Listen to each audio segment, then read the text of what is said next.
રાજકોટના નાના મહુવા રોડ પર ટીઆરપી ગેમ ઝોનમાં ભીષણ આગ, 10ના મોત, રેસ્ક્યુની કામગીરી ચાલુ, મૃત્યુઆંક વધવાની આશંકા.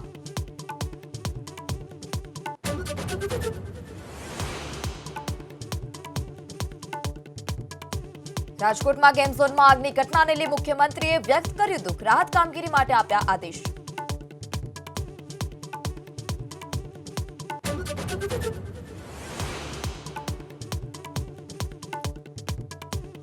ટીઆરપી ગેમ ઝોનમાં આગની દુર્ઘટના બાદ રાજકોટ શહેરના તમામ ગેમ ઝોન બંધ કરવાના પોલીસ કમિશનરના આદેશ, તમામના કરવામાં આવશે ચકાસણી.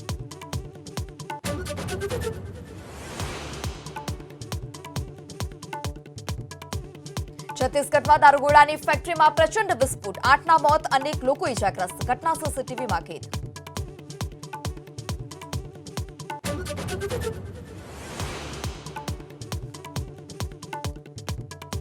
હજુ 2 દિવસ ગરમી છોડાવશે પરસેવો, 14 જિલ્લામાં હીટવેવની આગાહી, 44.4 ડિગ્રી સાથે અમદાવાદ શહેરનું સૌથી ગરમ તાપમાન.